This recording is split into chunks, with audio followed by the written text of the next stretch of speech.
ஏய் வாவ் செமையா இருக்கே கோலம். வந்துட்டியா? பத்தியா நான் ஃபினிஷ் பண்ணிட்டேன் கோலத்தை. அப்படியா? அது நான் ஃபினிஷ் பண்றேன் இரு. இது என்னது? 5 தலை பாம்பா? என்னது அது? பொண்ணு ஒரு லேடி வரைஞ்சிருக்கேன், கையில பொங்க பானையும் கரும்பும் பிடிச்சிருக்க மாதிரி. இது கரும்பா? தென்னை மரம் மாதிரி இருந்தது. இது எங்க கையே காணுமே. தோ கிரீன் கலர்ல. என் கையே எங்கனா கிரீன் கலர்ல இருக்குமா? ஏய் நான் கிரீன் கலர் ப்ளவுஸ் போட்டிருக்கேன். ஓ ஃபுல் அண்ட் ப்ளவுஸ் போல. இது என்னது? எரிஞ்சிட்டு இருக்கா பானை? இப்பதான் சூடா இருக்குமே பாவம். அதேதான். நான் அதுல சூடா புடிச்சுப்பேன். சூடா புடிச்சிட்டியா? தீச்சட்டி எடுக்கிற மாதிரி இருக்கு, கோயில்ல எல்லாம் எடுப்பாங்கல்ல. ரொம்ப பேசாத நீ உடனே. சரி சரி.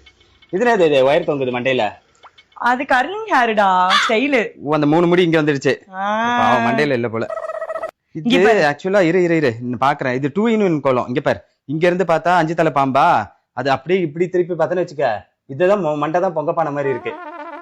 நீ ஒன்னும் ரொம்ப பேச தேவையில்ல, உடனே வந்துருவேன். நான் வந்து ஒரு நல்ல எதுனா பண்ண பாராட்டுற மனசே உனக்கு இருக்காது. இப்பதான் ஒரு 4 பேர் வந்தாங்க தெரியுமா? எதுக்கு செருப்பால் அடிக்கவா? எதுக்கு? இந்த கோலத்தை பார்த்துட்டு நீங்க நல்லா அழகா வரைஞ்சிருக்கீங்க சிஸ்டர், இங்க ரங்கோலி காம்படிஷன் வச்சிருக்கோம் கம்யூனிட்டில, நீங்க பார்ட்டிசிபேட் பண்ணுங்க. நான் சொன்னேன் ஊருக்கு போயிருவேனேன்னு. நீங்க ஊருக்கு போனாலும் பரவாயில்ல, நீங்க சொல்லு ஊருக்கு போனாலும் பரவாயில்ல, நீங்க கோலம் மட்டும் போட்டு போங்க. ஜட்ஜஸ் வந்து அவங்களே வந்து பாத்துப்பாங்க, கதவுலாம் தட்ட மாட்டாங்க.